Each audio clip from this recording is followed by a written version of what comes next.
So we'll meet in lab this week.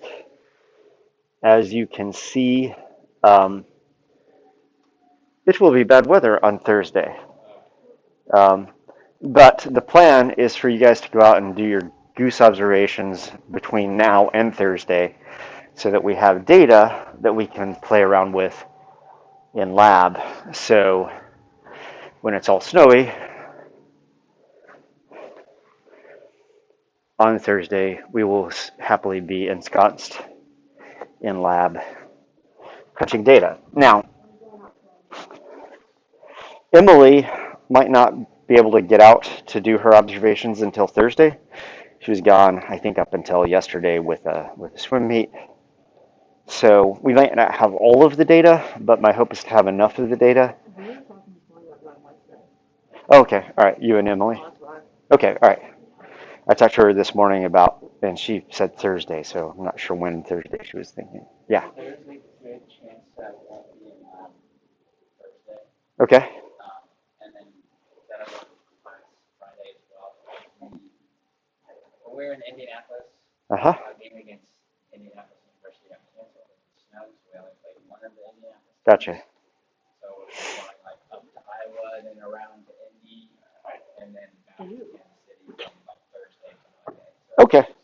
Well, like always, if the stuff that we do in lab, I'll record. Yeah. Since a lot of that's going to be on the computer, I'll just do a screen recording so you can see what we're doing.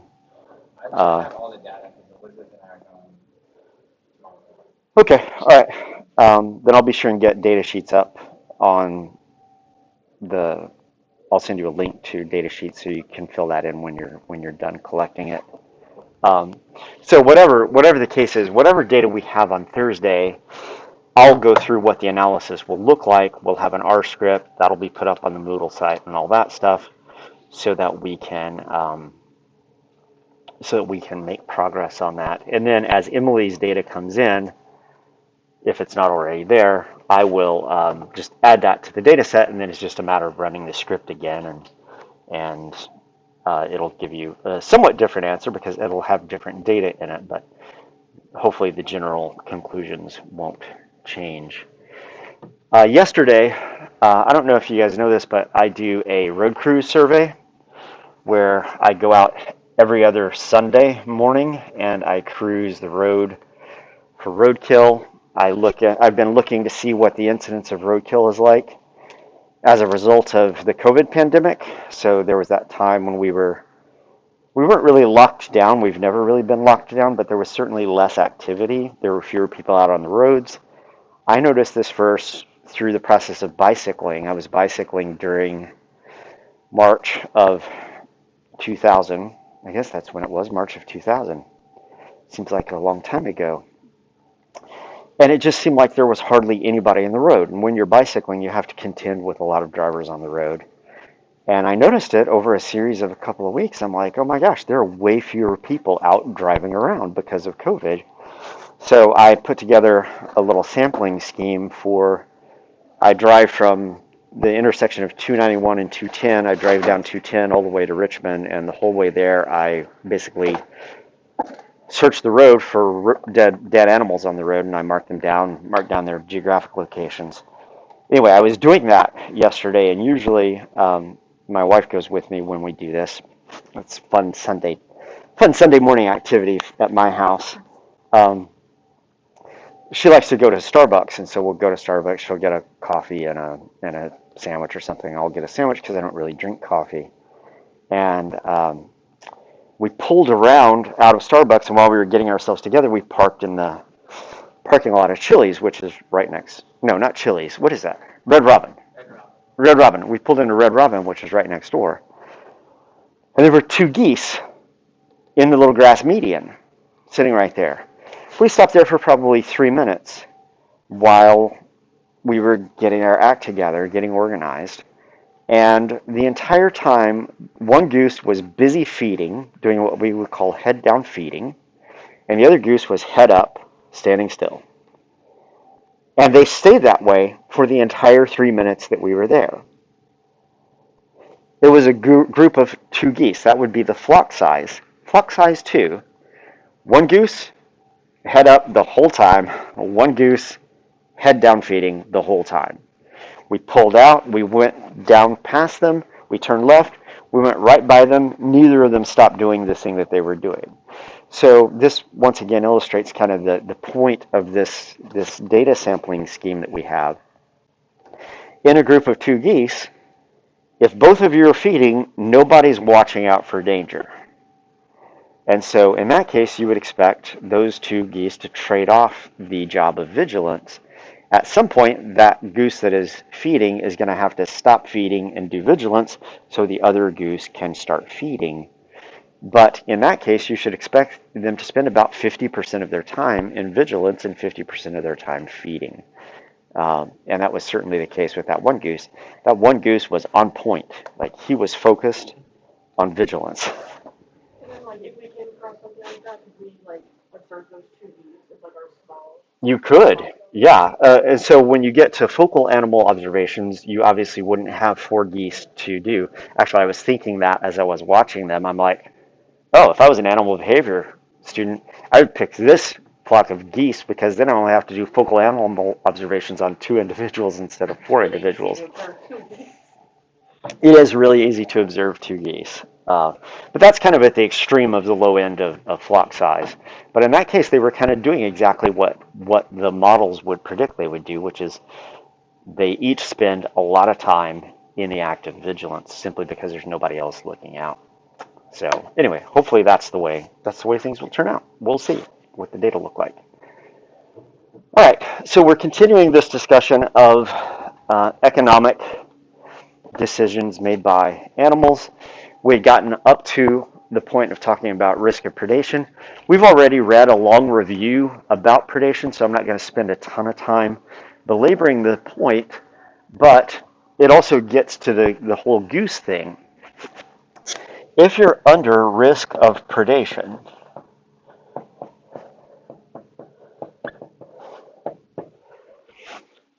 what can happen to you if you're not vigilant?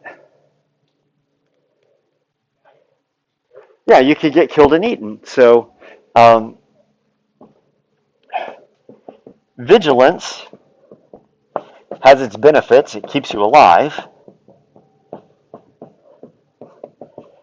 But it also has its downsides. What's the downside of vigilance? You don't get to do whatever else you might do when you're engaged in vigilance. So it takes time away from other activities.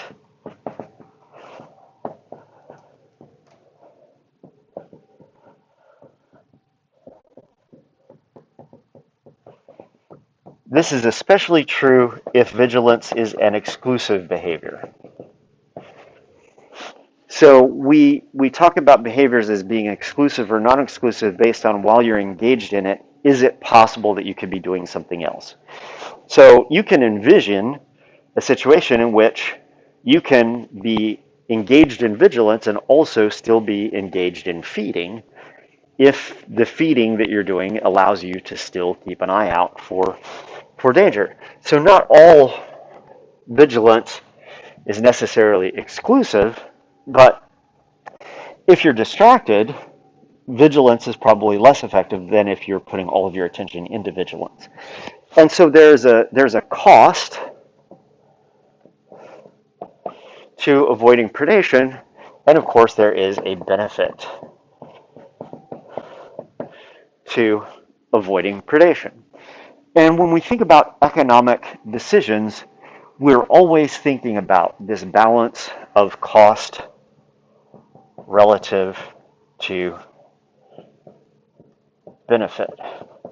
This cost-benefit ratio is what determines whether or not you should engage in a particular activity and how long you should engage in that activity before abandoning that activity for something else. So almost all of the examples that were in Lima and Dill were examples of of animals basically weighing the benefit of doing whatever it is that they're doing, mating, advertising for a mate,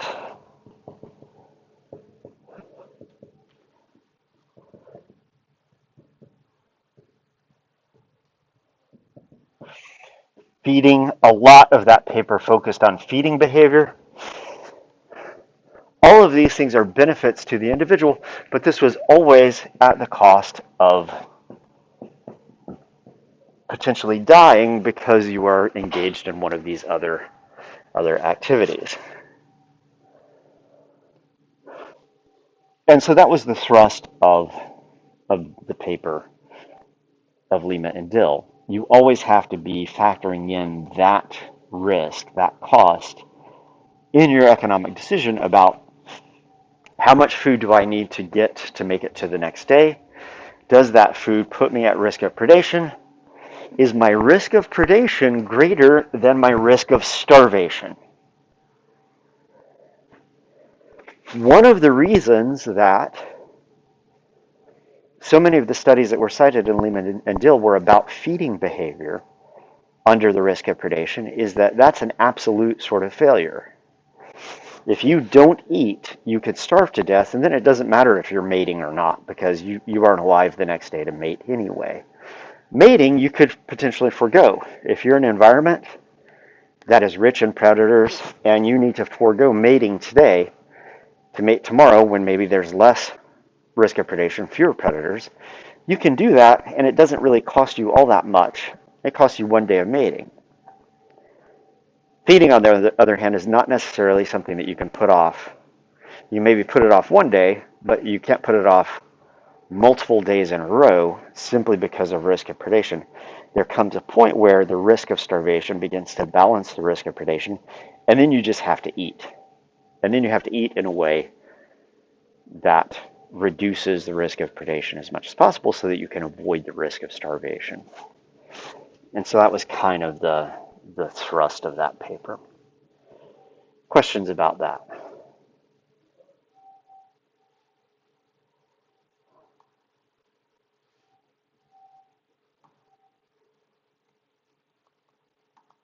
Why is my computer not responding?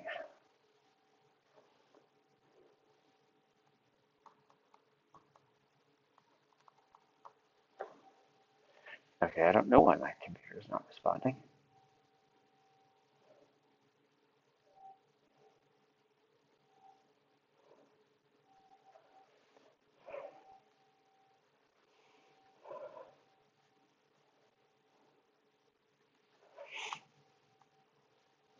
Okay, so one of the other things about behavior is behavior can be learned, ultimately.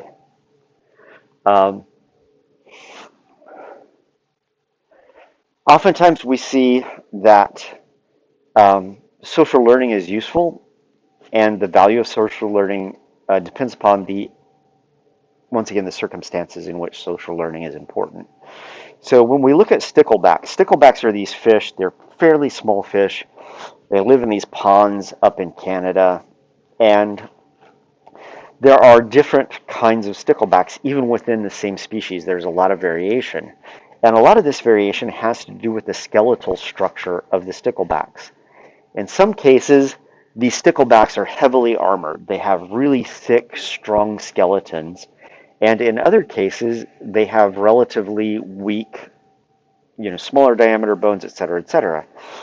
And the skeleton presumably helps you avoid predation. And so people have studied sticklebacks and found that sticklebacks that live in areas with more predation have evolved stronger skeletons. Sticklebacks that live in ponds that don't have higher predators that are feeding on the sticklebacks have weaker skeletons, etc., etc. And it turns out that there are also not only morphological aspects of this, but there's also behavioral aspects of this. It turns out that sticklebacks with weaker defenses tend to use social learning to learn about feeding rates in different patches more than species with stronger defenses. So we've talked about this a little bit once again in the Lima and Dill paper, where people have done these types of experiments in the past, where they set up an aquarium,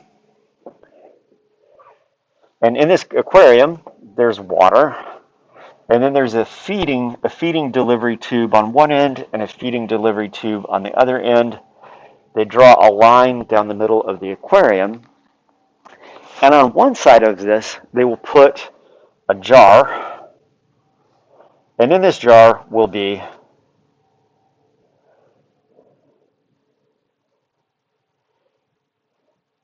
a big, angry, predatory fish. And then they drop a bunch of sticklebacks into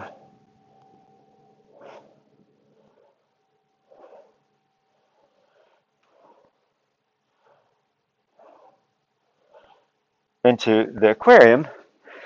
And what they do is these feeding tubes are set up such that they deliver food at a certain rate. And so you can deliver food at a really high rate into the water, or you can deliver food at a lower rate. And as you vary how fast the food is coming out of these pipes, the food reward varies. And so if you started off with a lot of food over here and very little food over here, of course all of these fish come over here because the feeding rate is high. But then as you begin to reduce the food that is coming into this situation and start to increase the food that is coming over here, the sticklebacks will sense, they will be able to assess the food quality on this side of the tank versus on this side of the tank, and eventually there will be a large enough difference in the amount of food coming into here versus here that they will start feeding on this side of the tank. But as they do that, they are essentially trading off a higher food reward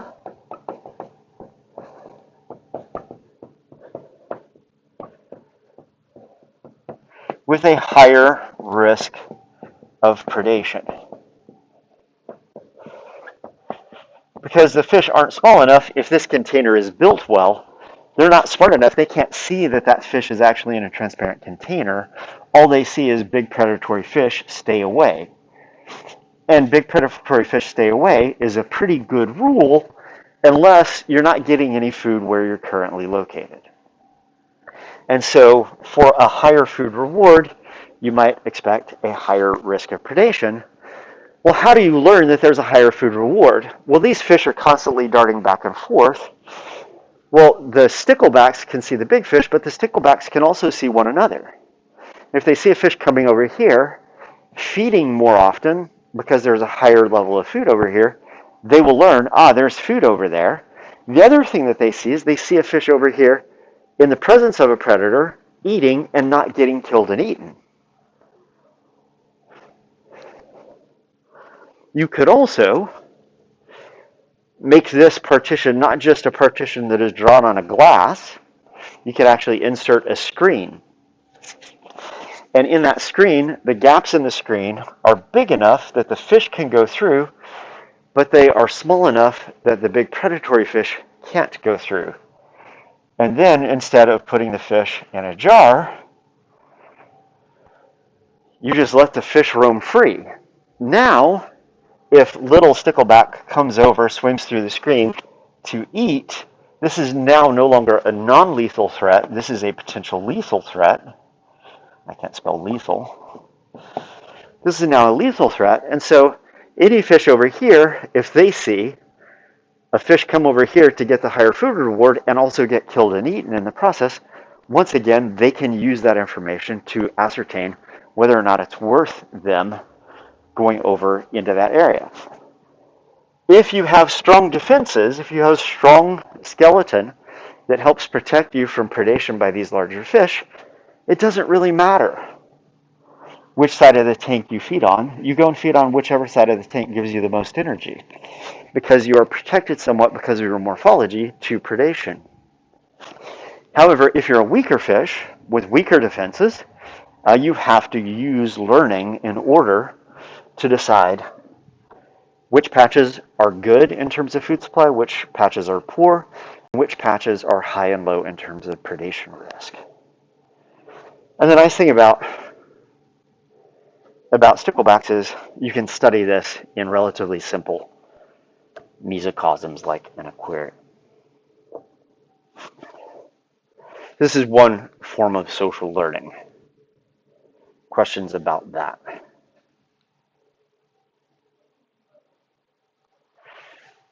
We also learn by copying. Copying the behavior of individuals around us is another form of social learning. There's also local traditions. Have you guys heard of the chimpanzees who use sticks to fish termites out of termite mounds?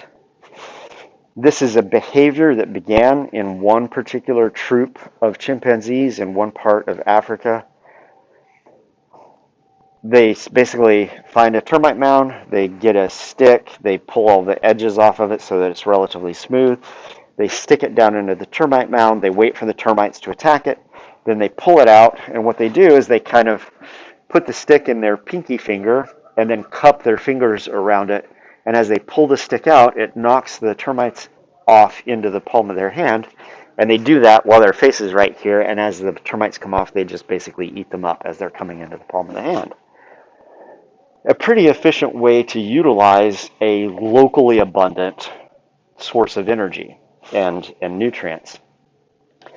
Well, it turns out that the first chimp that developed this technique taught it to the other chimps in its troop, but then that troop, of course, interacts with other chimpanzee troops in the same geographic area, and over time, um, those other troops also picked up the habit, picked up that particular technique. They saw one of the other chimps who was from the original troop using it. They're like, "Oh, that's a pretty good idea. I'll try that myself." And so now this particular behavior exists in a relatively narrow area of Africa among a very limited number of troops of Africa, of chimpanzees in Africa, and you don't find it being utilized anyplace else. But it's being passed down from generation to generation within this small aggregation of chimpanzee troops. So there's kind of a local tradition of tool use in some parts of the chimp world, and that tradition does not exist in other parts of the chimp world. And of course, you can have teaching happening. And so one of the things that, once again, we know happens in chimps is they do teach one another behaviors, and the whole fishing for termites process is one of these examples of teaching. There are lots of examples of tool use out in the animal world. Many of them are in primates, but a number of them are also found in birds. And oftentimes, to pass on those types of learned behaviors, there has to be formal teaching involved. So that is the end of economic decisions in behavior.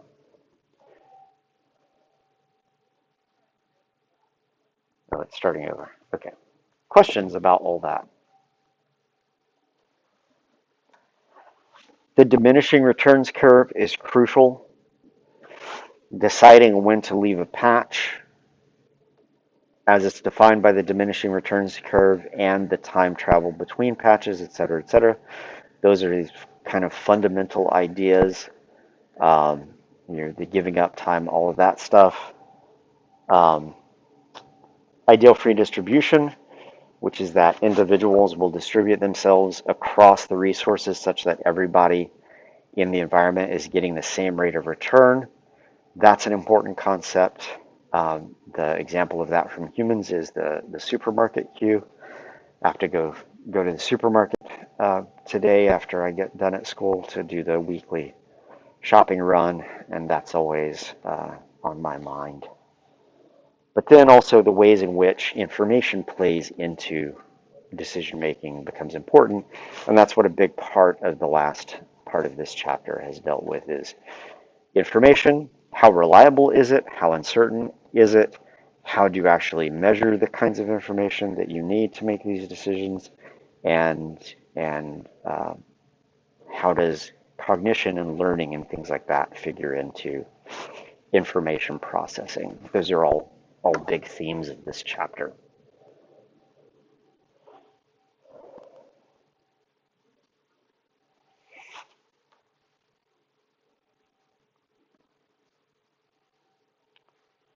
Questions?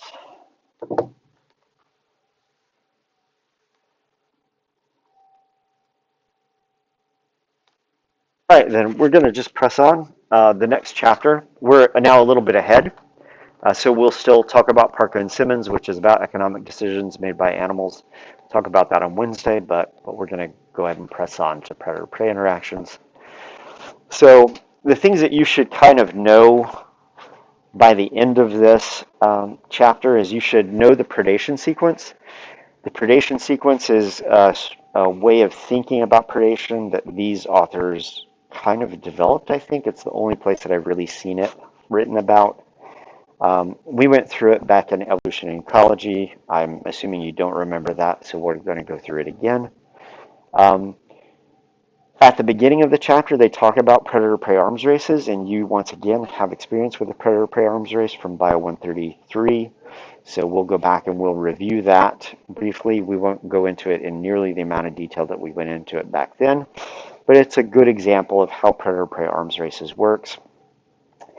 And these predator-prey arms races and just predator-prey systems as a whole can also be described in words that your book uses, a victim exploiter.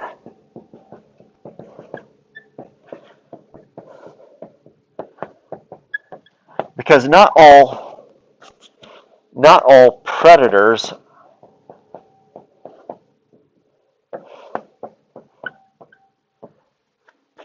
not all organisms that exploit another organism do so by killing and eating those organisms. There are also other ways that you can exploit another organism. And so a broader way of thinking about this is to think of it as a victim exploiter type of situation where predators and prey are one subset of that. And the way we think of this is usually in terms of parasites and hosts. What makes both of these situations similar is that when a predator feeds on another organism, it accrues a positive benefit, and that positive benefit comes at the detriment of the other. Same thing with a parasite or exploiter, gets a positive benefit at the cost of a negative effect on the host. So we'll look at a couple of different examples of this. One fascinating one is nest parasites that your book spends quite a lot of time on. Another one is moths and bats, which your book spends less time on, but we'll spend some time on. And then we'll talk about various mimicry and camouflage systems as well. So, here at the beginning, this is once again a quote from Leamet and Dill. This is the first sentence of that paper. During any given day, an animal may fail to obtain a meal and go hungry, or it may fail to obtain matings and thus realize no reproductive success. But in the long term, the day's shortcomings may have minimal influence on lifetime fitness. Few failures, however, are as unforgiving as the failure to avoid a predator. Being killed greatly reduces future fitness. If you're dead, you're not mating. If you've already mated, if you're dead, you're not caring for your offspring, etc., etc. Being killed greatly decreases future fitness. I made some changes to the PowerPoint at this point, so do not, if you're following along at home, do not progress to the next slide. So if you did, go back. Leave your computer on this slide. Because I want to go through this predation sequence without you looking at the answers. And I know you guys. I can't even get the PowerPoint pulled up. Oh, really? It's like this small for me. I can barely read it if it's okay. Well, good. Well, good. All right. So the predation sequence is just a formalized way of thinking about predation. And it basically breaks down what a predator does during the course of being a predator. And so it has to do 4 different things. But it can't do the second thing until it does the first thing. It can't do the third thing until it does the second thing. And it can't do the last thing until it does the third thing. So this is a predation sequence because it's a sequence of events, and you can't proceed to the next part of the sequence until you have the first part of the sequence completed successfully. So if you're out there in the world and you're trying to find prey, you're trying to acquire prey, what's the first thing that you have to do? Huh? You have to what? You have to find it. So you have to search for prey. So the first activity in the predation sequence is actually searching for prey. So you're out there searching, you're looking around, you think you found something that might be prey, but you're not sure because you haven't done what yet? You guys know what a geometric moth larva looks like?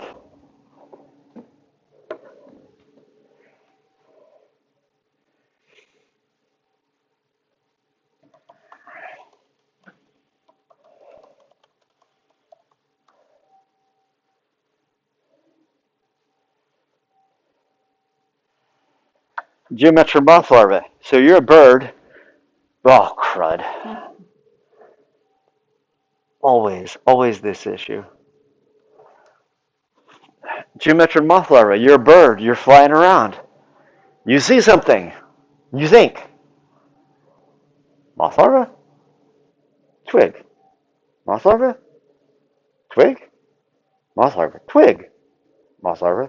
Twig. You're searching for prey. Ultimately, to move on in the predation sequence, what do you have to do?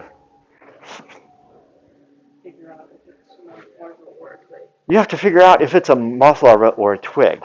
You have to recognize prey for what it is. If you can't recognize that this is a moth larva instead of a twig, you fly on and you don't get to proceed to the next stage of the predation sequence. That next stage is recognition of prey that then leads to the next stage. Once you have searched for prey, you found something that you think is prey and you recognize it as prey, what do you try and do? You have to capture it, and you have to capture it before you can eat it. So you have to catch prey, and then you do what we call handling prey, which is killing and eating. And so you have to go through these steps. If you search for prey and never find prey, you don't get to go any further. If you find prey but don't recognize it as prey, you don't get to go further. Once you've recognized prey, if you can't catch it, you can't kill it and eat it. So at each of these stages, you have to be successful to go to the next stage. Now, when you think about these four activities of predators, you can think about the adaptations that predators might have to make them better at making it to the next stage. But you can also think of the counter adaptations that prey have that keep them from becoming prey. And so in the search phase, what are some adaptations that predators might have to make the search phase more successful?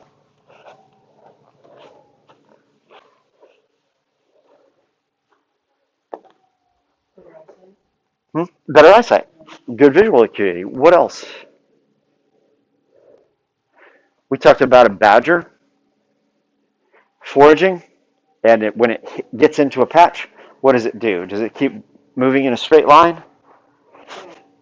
Yeah, it keeps turning. So having something like good visual acuity, good hearing, good senses to detect prey, but also having strategies by which to maximize your chances of running into prey.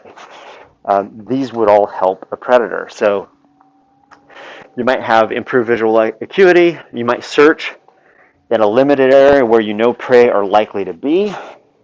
You might have a search image. Do you guys know what a search image is? Search image. A search image. You know what we mean by that? Okay, imagine that you're a guest at my house and we're about to go to a movie and we're running around. I'm supposed to drive us to the movie and I can't find my keys. Yes, I realize I keep using the lost keys example a lot. I can't find my keys. So I'm like, you guys, help me look for my keys. What's the first thing you're going to ask me probably? What do they look like? If I tell you that they're a key on a key ring attached to a leather fob, you will look for one thing. What you won't look for is this. This is a thing called Key Smart. It's like the Swiss Army knife of key holding apparatus. Whip out your keys. They're all in order, so you can find keys by touch. Then it has room for a handy bottle opener. Don't ask me what that would be used for. But as I say, oh, it's a blue thing that looks kind of like an army knife for keys. Your chances of finding it are much better than if in your mind it's like your key, which is a leather fob with a ring with a bunch of keys on it, or you have your keys attached to your car fob, which I don't do because it's just too much for one pocket. Now that you have an idea, you have a mental image of what it is that you're looking for, your odds of finding it are much better because when you run across it, you'll recognize it for what it is. That's what a search image is. And a lot of times you get the search image through experience. Story related to this. In grad school, the Wildlife Society, every year the Wildlife Society holds a conference, a regional conference, and at the regional conference there's a competition to see like who's the best Wildlife Society chapter at a variety of different schools. And the contest involves a bunch of tests, and so you go there and you take tests. They're on identification of birds and reptiles and mammals, identifying birds by sound, conceptual tests about the concepts that are involved in wildlife science, et cetera, et cetera. And we hosted it at SFA one year, Stephen F. Austin State University, where I was a student. And so we were involved in the planning of the meeting, and one of the things that we did was we took students from other universities out on field trips. And it was early spring, and there was this big pond near the campus where we collected amphibians a lot, and it was a marsh. So it was a big flat area, what we called a hard pan. It's a little shallow area underlain by clay. Water fills up there in the early winter and early spring, through the winter and into early spring. Amphibians come there in January and February, and they breed. And at the time that they were there were a bunch of salamanders that were in the pond breeding. But because the pond is full of grass, some of these salamanders are very cryptic because the kind of salamanders that we found were things like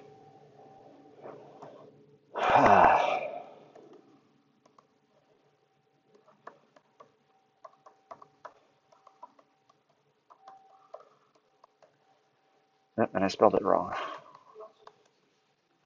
Oh gosh, again. Why does it do that automatically? Irritating the bejesus out of me. This is Notothalamus viridescens. And when you see Notothalamus viridescens, it's this green newt. It's a newt. It's in the family Salamandridae. And it's green, and it has this long, narrow tail. And if it's in a pool of grasses, they look like blades of grass. And we took these students out from a rival university, we took them out to this pond, and at the end of the night, those of us from SFA had caught all of these salamanders, and the students from this other university had caught hardly any. And they felt really bad about it. But the fact of the matter is, we had been collecting in this pond for years. As a matter of fact, up to that point in the semester, we had been at this pond probably weekly, collecting salamanders and frogs and things like this. And so we knew when we looked in the water what a blade of grass looks like versus what a salamander looks like. We had a much better developed search image for knowing a salamander as a salamander, for being able to recognize it for what it is, than they did because they just didn't have the experience we had at that particular pond. If we went back to their university and went herping with them where they go, we might be at just the same disadvantage because they're used to seeing their animals in their environments. And it would take us time to develop a search image. And so we're like, don't worry about it. It's like no slight on your ability to do this. We're just better at it because we have more experience in this particular pond. Because we have a search image. We can see the salamander for the grass. So we can recognize it. So recognition is certainly important. So having a search image helps you see things, helps you find things. So then when we think about the counter adaptations of prey, what kinds of things might you think of? We've already talked about one without really talking about it. Camouflage, looking like a stick, looking like something that you're not. So crypsis, background color matching, disruptive patterns, counter shading. Polymorphism is when a species has lots of different color patterns or appearances, so that one individual doesn't necessarily look like another individual. That actually is one of the ways in which species counteract the formation of a search image. If every time you look at a salamander, it looks different, it's hard to develop a search image because you never know what to expect. And then you can also just space yourself out, become less dense, which makes it less likely for a predator to find you because you're more spaced out. What kinds of things can keep you from being recognized? What kind of things help a predator recognize prey? We just kind of talked about it in a way.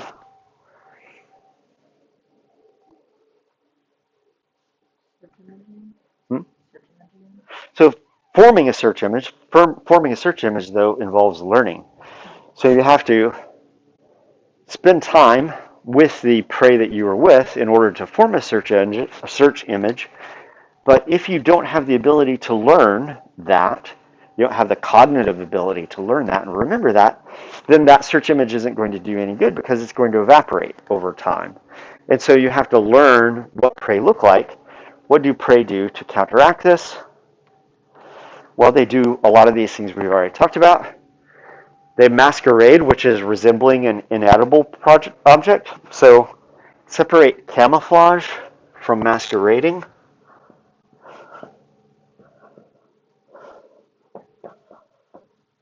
I think I spelled camouflage correct. Did I spell camouflage?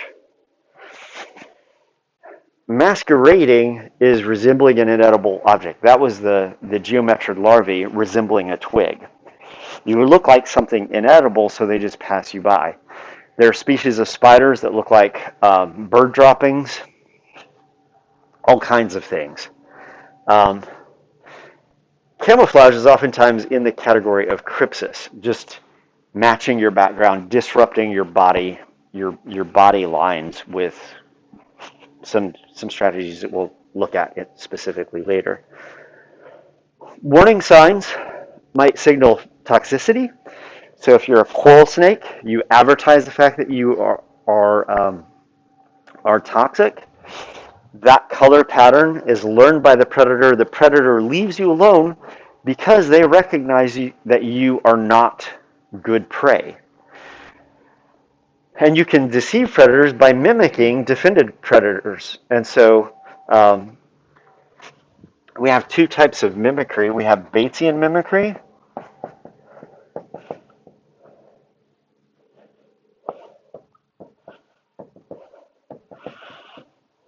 In all mimicry systems, there is a model and the mimic. In Batesian mimicry, the model is dangerous and the mimic is not. And then there's Mullerian mimicry.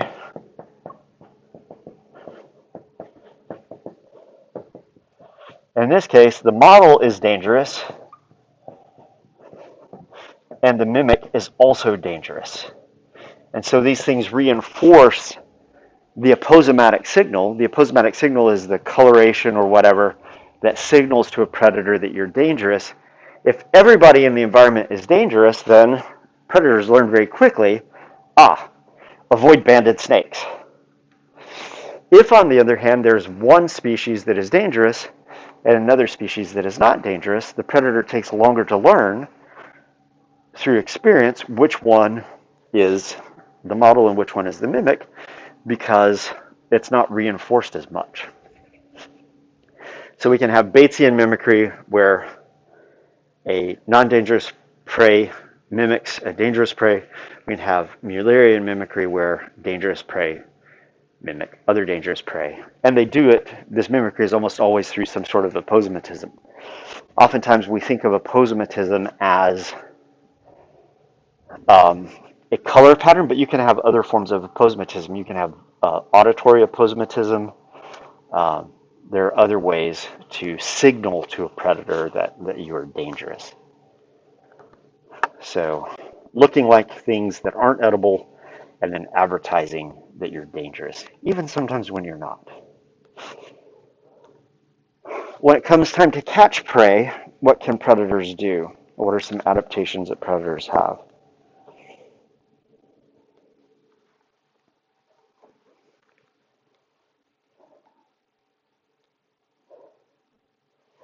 Think of some standard nature documentary predators. What are the kinds of things that they have? Speed. A cheetah chasing a gazelle. Well, how does this cheetah catch the gazelle? Well, it has to be faster than the gazelle in order to catch up to it. What else does a cheetah have going for it? So they can stalk, they can sneak up on things. What else?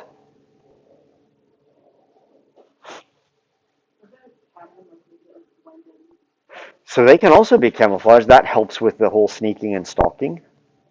What else? Think cheetahs in particular, or lions, or tigers, or Mason took us down the speed route. If a cheetah only has speed, is that going to get the gazelle? Cheetah's running after the gazelle, jumps on the back of the gazelle, and then the gazelle just slips out of the cheetah's grasp. Claws, teeth, what we generally refer to as weapons of offense. So, secretive approach, motor skills, speed, agility, and then weapons of offense. If you are a prey trying to get away from a predator that is trying to catch you, what would some of the counter adaptations be? You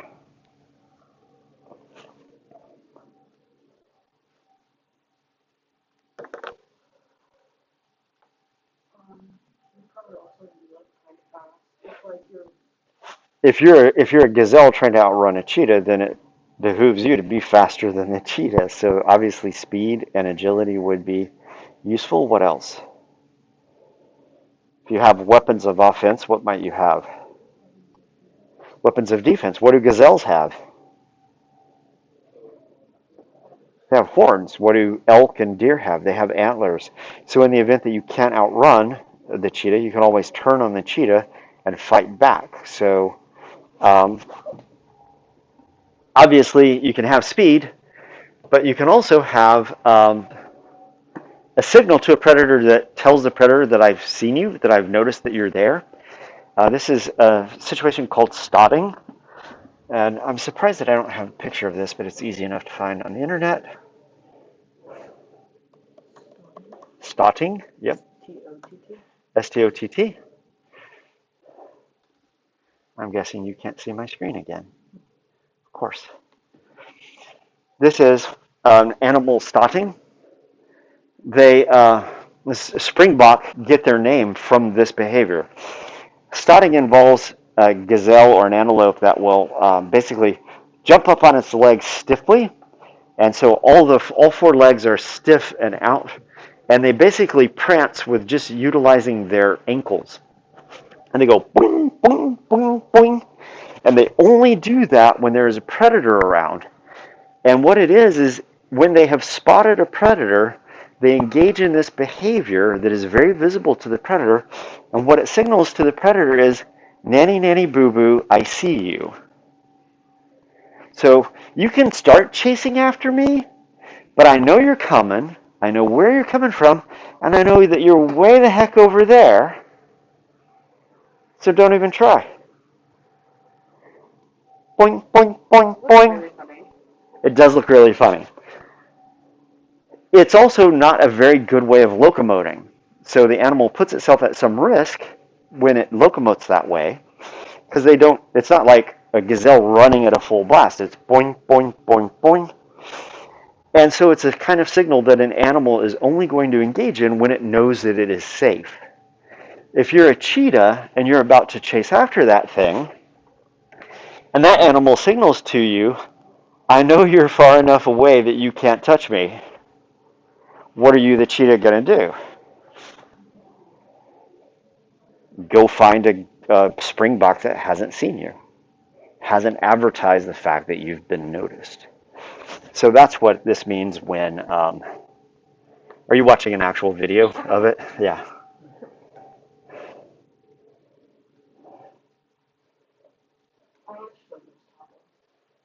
Yeah, this is what stotting looks like.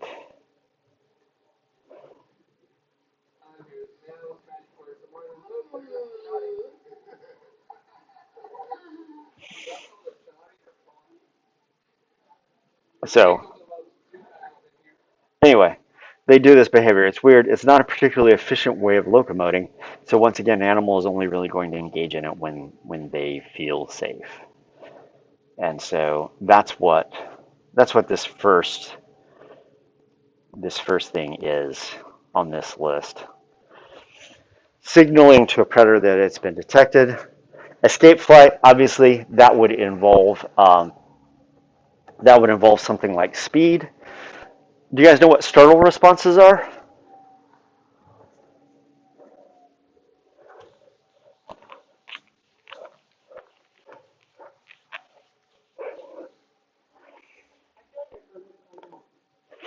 You have heard it. You've heard it back in evolution and ecology. You might also recall this story. So I'm going to tell a brief story about a startle response. Have any of you ever tried to kill a rabbit?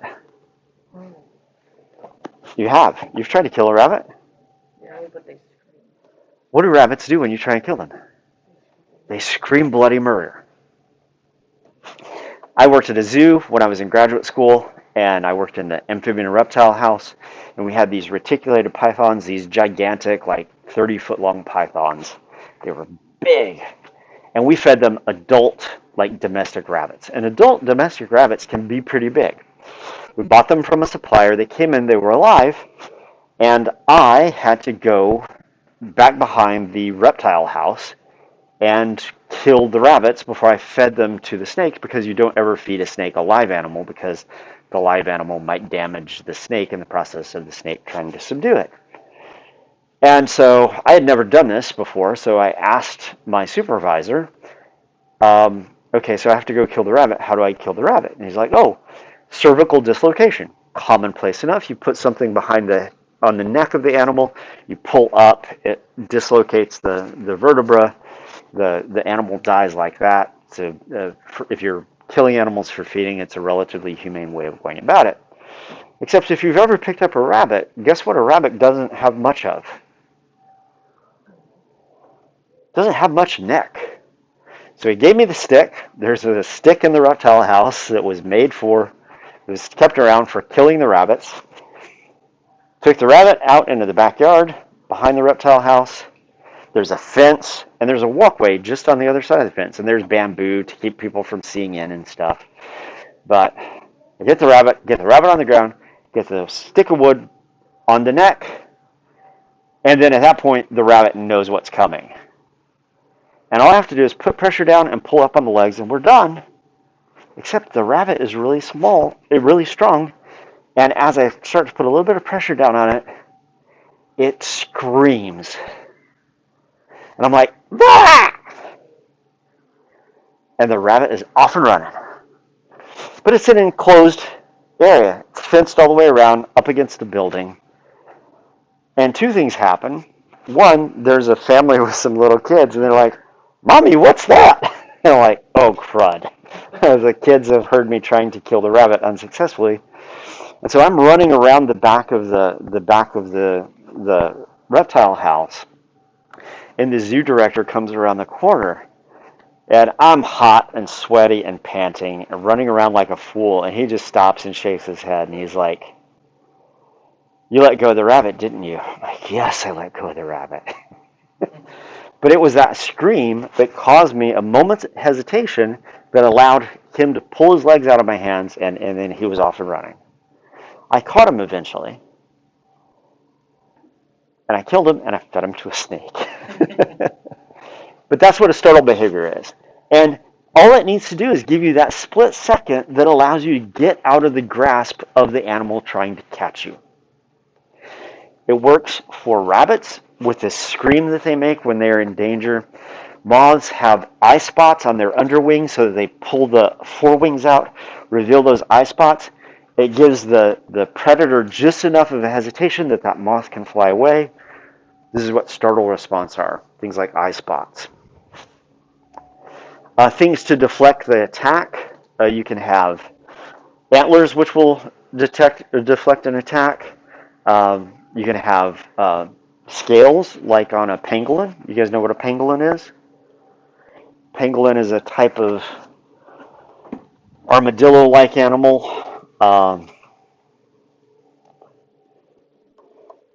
This is Dr. Reynolds' favorite animal.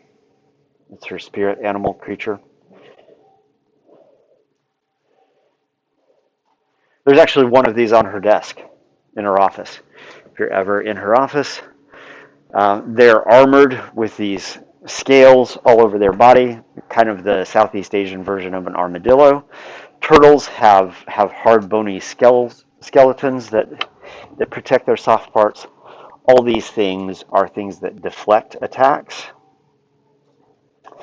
And then, of course, you can have weapons of offense. So let's just go and get one more animal.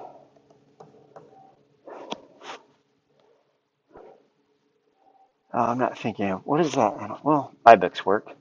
You know, you can have really long, what's that? Oh gosh, again, every time I do it. Ibex, of course, have really long horns, and what they do is they put their head down, and when they put their head down between their front legs, those horns are sticking straight out. And it's very difficult for an animal to come at them head first. They have to go around to the back end. And what the animal does, what the ibex does, is just constantly shifting around, keeping sharp horns out. Last thing you want to do is impale yourself on those things.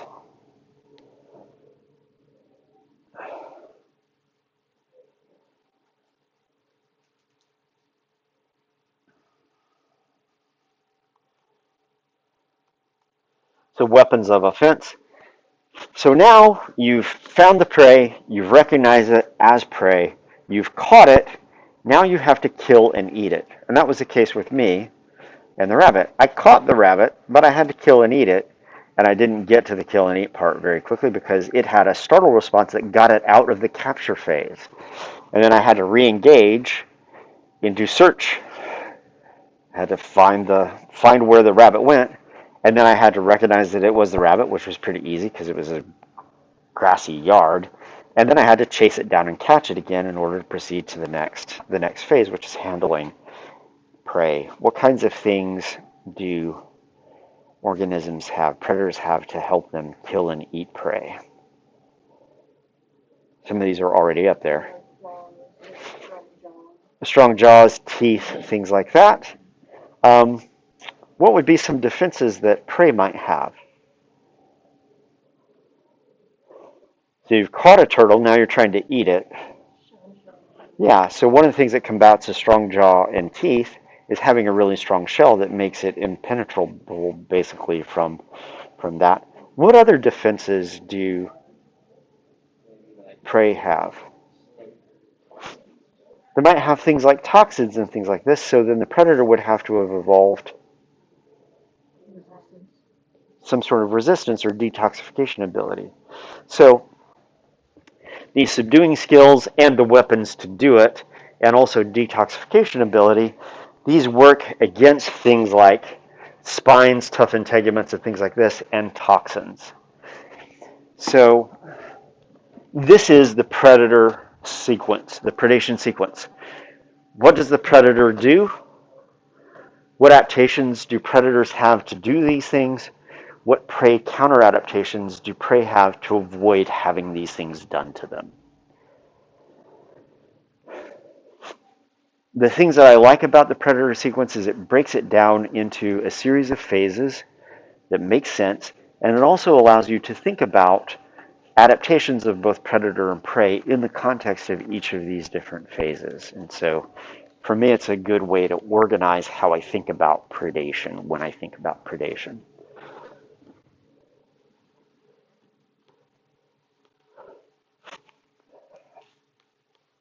So in your book, have you guys read this chapter yet?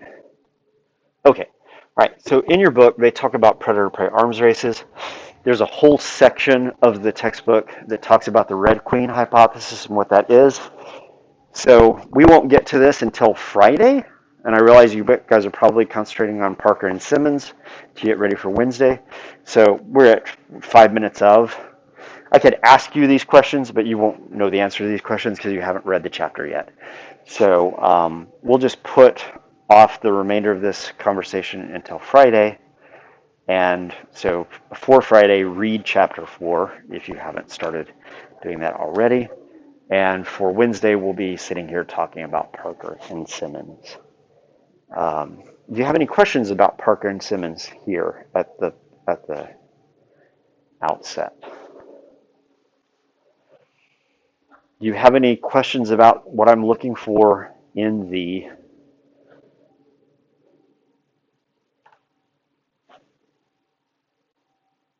literature summary? Drawing a blank. Literature summary. Yes, print that off and bring it here.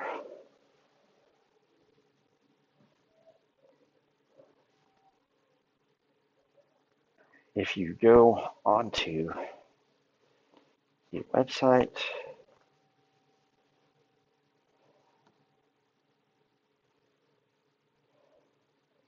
well, there's an example of how I want it to be done.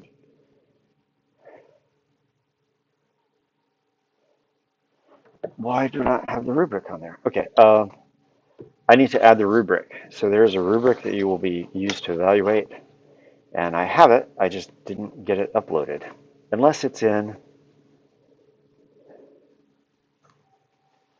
No, it's not in there. Yep, I'll have to load that up. But it's very similar to the rubric that you had back in BIO 133. So I will get that loaded up right now, actually. Other questions about Parker and Simmons?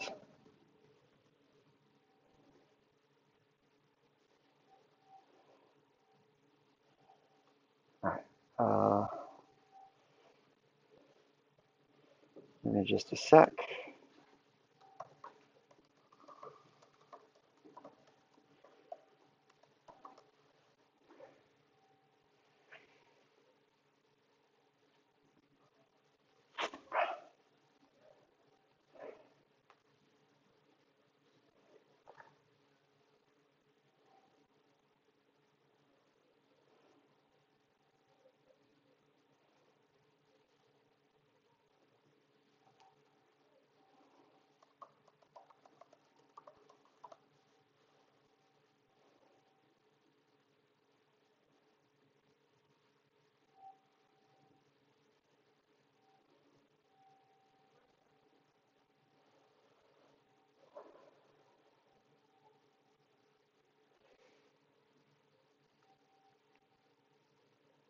Let me make sure that it's the right one.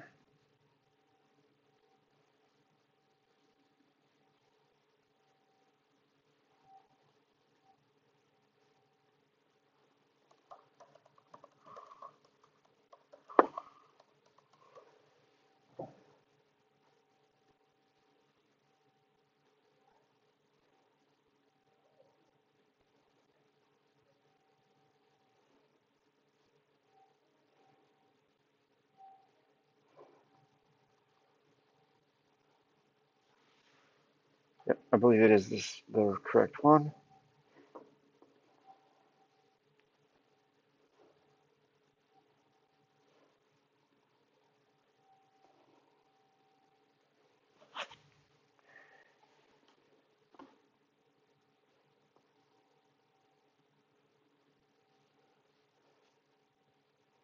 Yep, the rubric is up there now. So at the top of the page and all that general stuff, it's now on the website.